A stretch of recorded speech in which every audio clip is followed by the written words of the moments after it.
I cannot be the only one who looks at the amazing digital circus and feels nostalgia for murder drones. It cannot be right, right?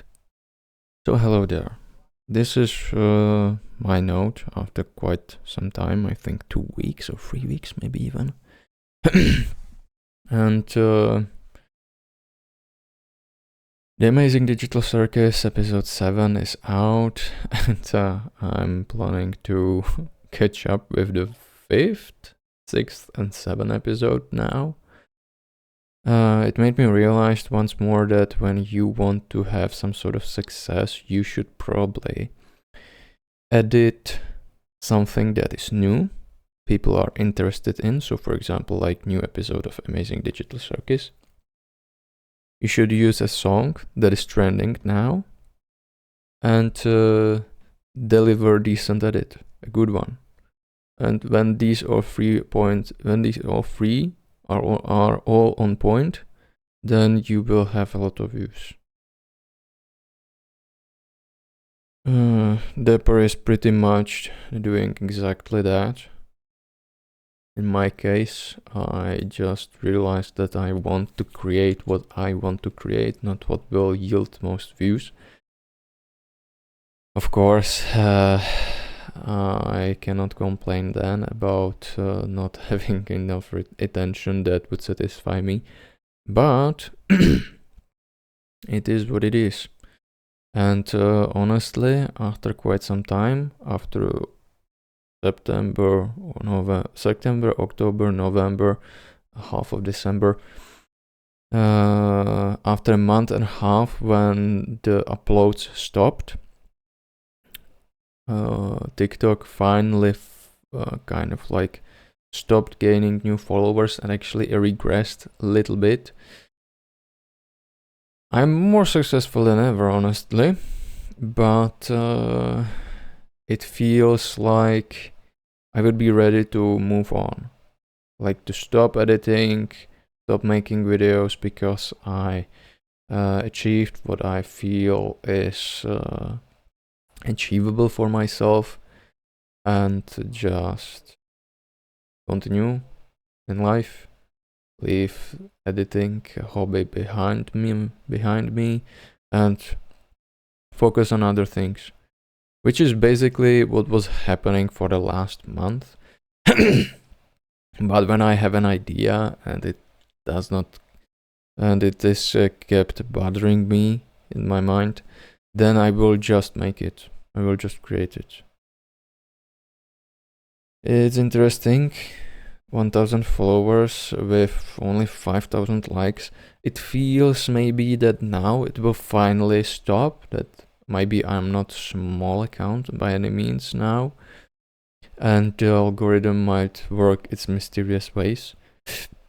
For example, Solar Editor has only like 2.5 more times, 2.5 times more followers than me on TikTok, but his scale is somewhere completely different, and he has multiple videos with hundreds of thousands of views and 676,000 of likes, which is disproportionate, quite disproportionate. And what I wanted to say is that I finally reached, so to say, equilibrium when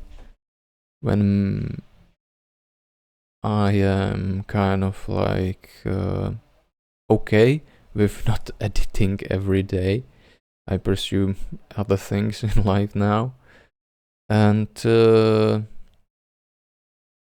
this might be final goodbye to the passionate part of myself that made me start to edit in the first place. Now I will revive it only from time to time when something really excites me, but mostly it will be calculated.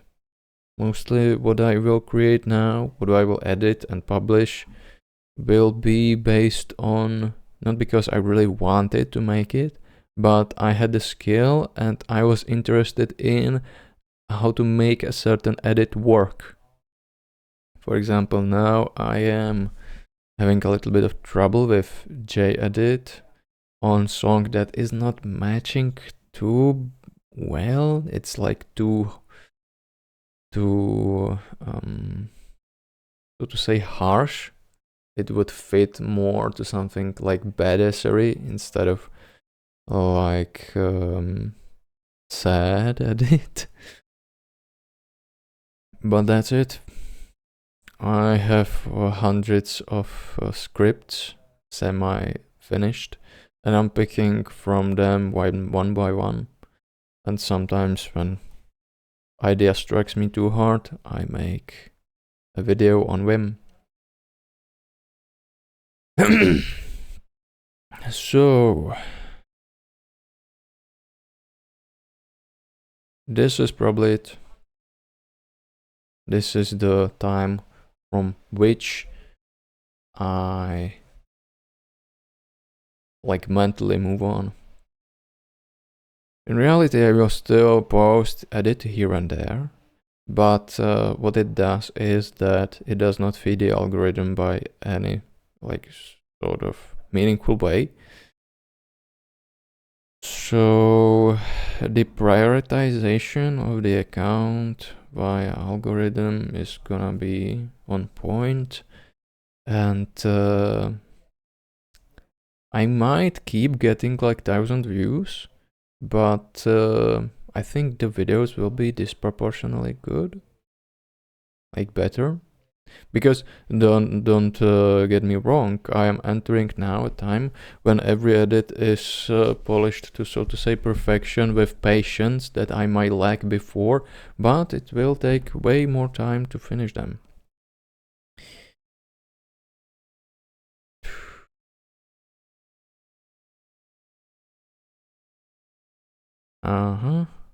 I still have to make, not a have to make.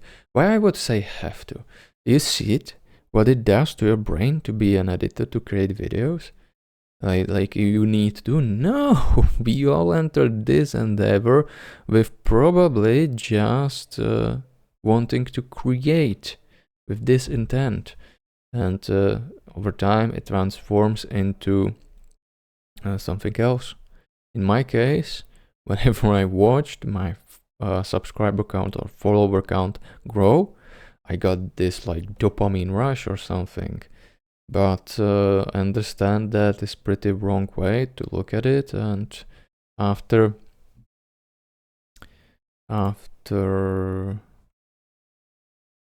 making this video here, I realized that that's not the way I want to go, and that's it.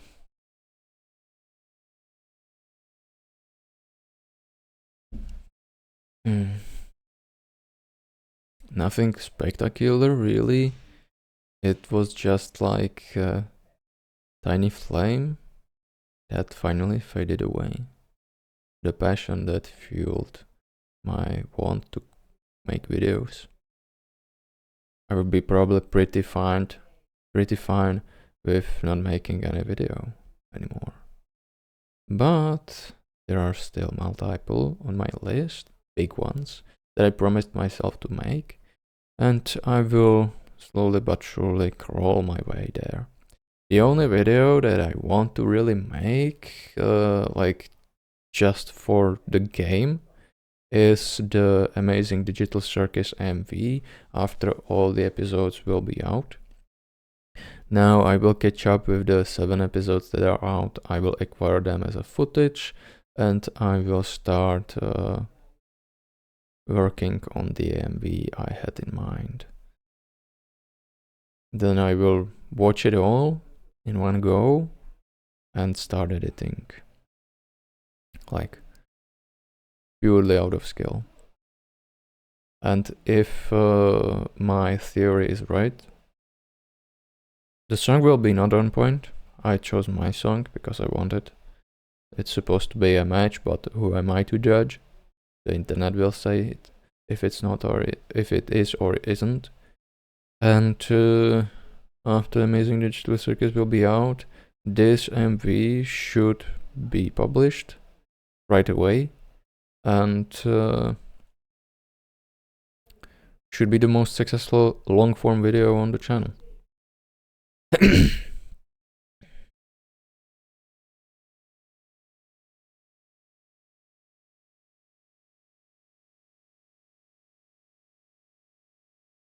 The deal with Amazing Digital Circus is that, unlike the mother drones, the Amazing Digital Circus you can watch with anyone. It's supposedly, like, so to say, normie friendly, which is not a bad thing in my opinion.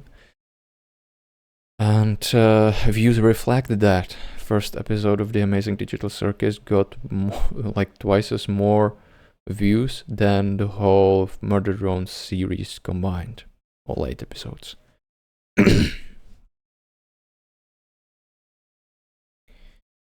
It's not dissing Murder Drones by any means, but it's just stating. And the big deal with publishing videos, the way the game works, is that I feel sometimes as if subscriber count does not mean anything.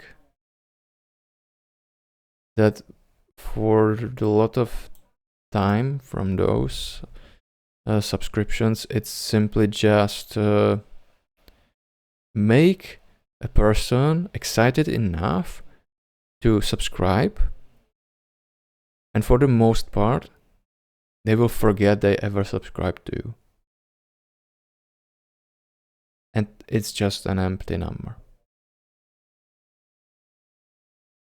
And seemingly in January I lost quite a hefty amount of subscribers, like 30 or something this year, and it's probably that those were few people who actually went through the subscriptions and cleared out the channels they were not familiar with or were not to their taste, which is good. I think, because if you look at a lot of channels, the subscriber count means nothing. It's probably, in my opinion, it's the least difficult part of fulfilling terms in order to get YouTube Partners program. That 4,000 hours or 10 million views on shorts should be more difficult, I would say, to get. In my case, that is what would be gatekeeping me from applying for it. But I have to say that when you are making videos the way I do, there is a lot of copyrighted material used. So I heard that editors who make edits and AMVs do not get YouTube Partner Program simply because there is an issue with using copyrighted footage. In a best case scenario, you should be creating something that is completely original and that on which there could be mid-roll ads ran on. So something like 15 to 12 minute long videos with like 2 mid-roll ads, 1 ad in the beginning. And from that could be there could be derived the revenue. And yeah, that's how the YouTube makes money. I was already explaining it in some video before, so let's go through it again. You're a creator. You reach 1000 subscribers and you reach 4000 watch hours on long form videos. Those videos have no copyright issues in them. They are clean by the YouTube Content ID system, and after fulfilling these conditions of having 4000 watch hours in last year, 365 days, and having over 1000 subscribers, you can apply for the YouTube Partners program. And as long as you work your ass off publishing the videos and getting this much attention of people to keep them watching on YouTube, YouTube will involve you in the YouTube Partners program. That works the way that on the video you can then choose even choose parts where you want to play a mid-roll ad. It will not play always. And mid-roll ad will be played. If someone is using YouTube Premium, you will get proportionate part, so to say, from that amount of money that should be substituting for the mid-roll ads that weren't played on the video, because the YouTube Premium is ad-free.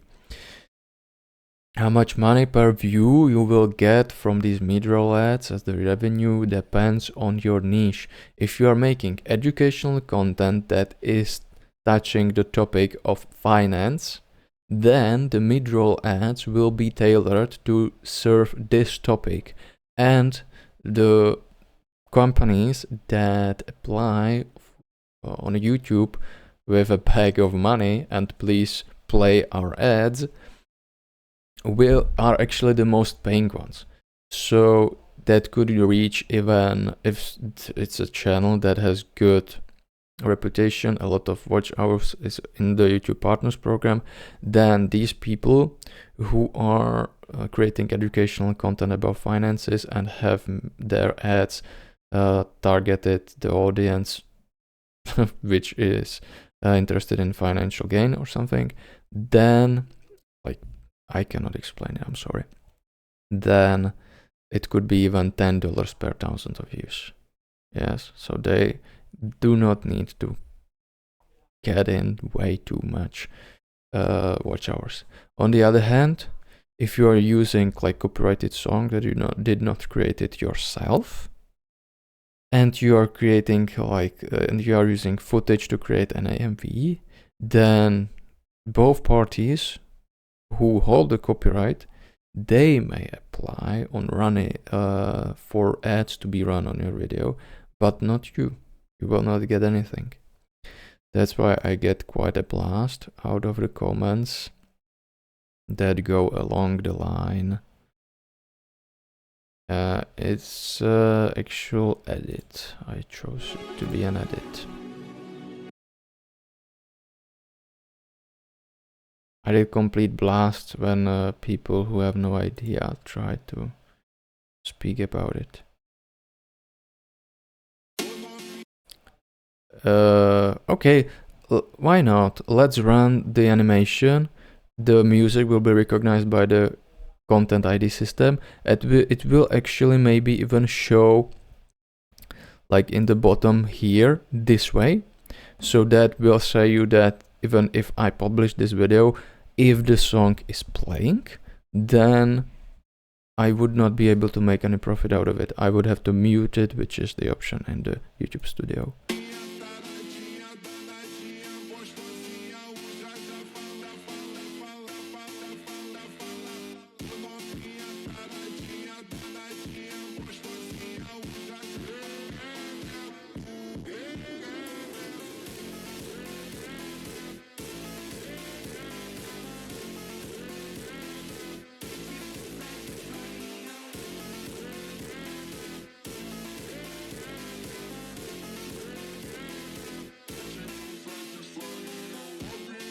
And now it will play 2 more times, very well synced.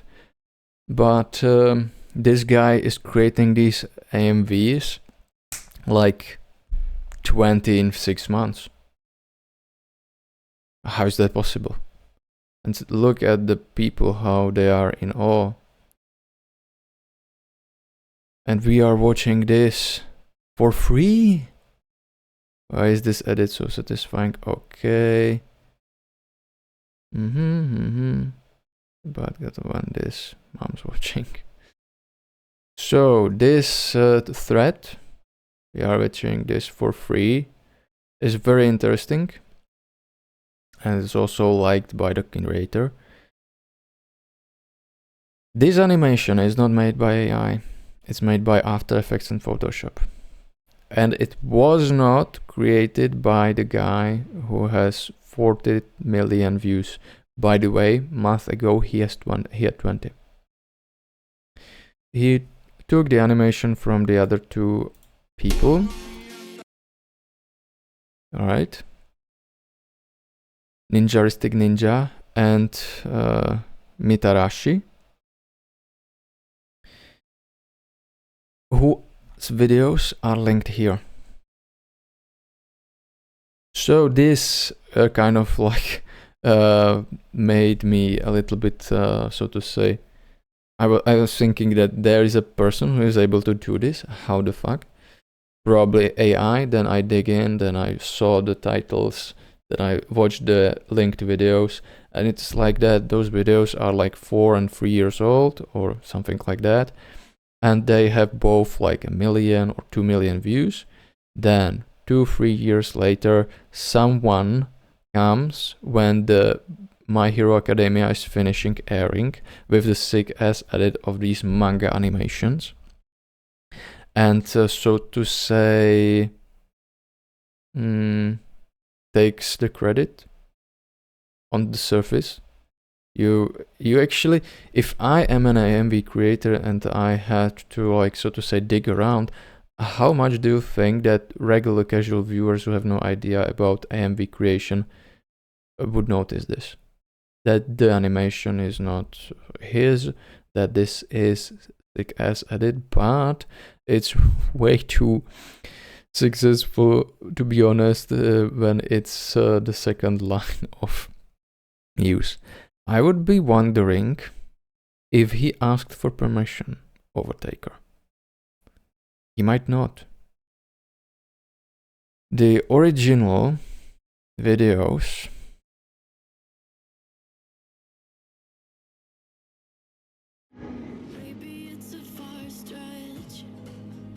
this might not be monetized because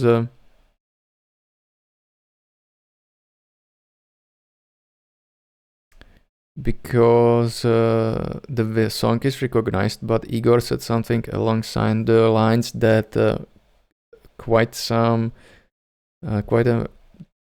a few League of Legends songs can be used freely and you can monetize it. But there were no ads when I clicked on it. So that makes me believe this is not monetized at all. That it's like a passion project. Right?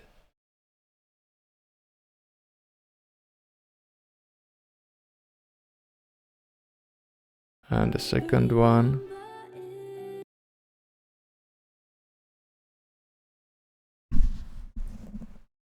So this is definitely not monetized. So these people make those millions of views, 2.5, and the first one had how much?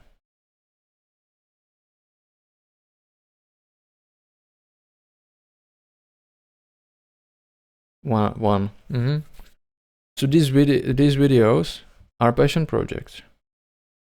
You can support those people via Patreon, but if you were like to create AMVs with the thought in mind that you could reach some sort of financial gain, then you're probably dead wrong.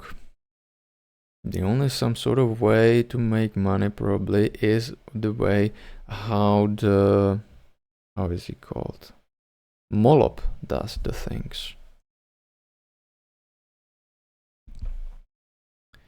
He reached a lot of like subscribers, and he's also making editor related content, and this content probably is the thing that would make him money. And also I have to say that the shorts under 1 minute long can use any copyrighted, I think, material, and it should be fine. You still, if you are monetized channel, could make money out of them. So that's one way, but they yield way less revenue than the long form content with mid-roll ads. So these are AMVs and these are actual content, like videos, content videos.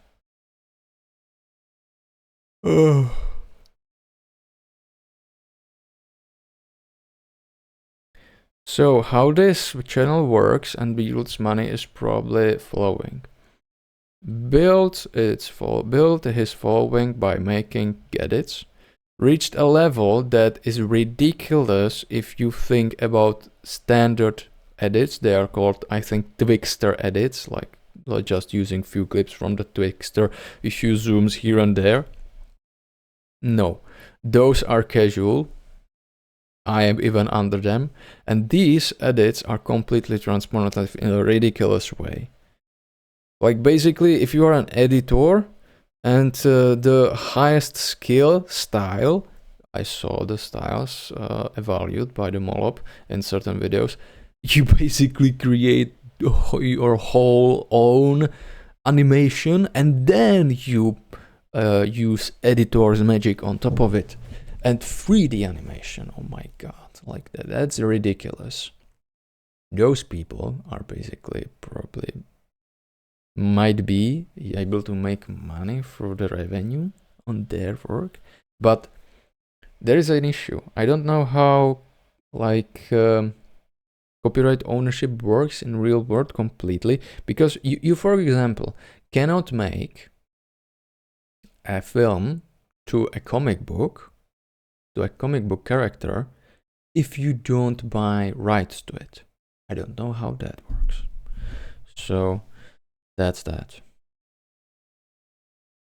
With this video, I just wanted to demonstrate the shift that happened in my thinking in between the time when I first started editing and posting videos to today, how I think about videos and what they mean to me. Basically, the better I get in editing and the more I understand about publishing videos, the more not worth it seems to be to me, right? And I am starting to be a little bit more careful with the things on which I will use my free time.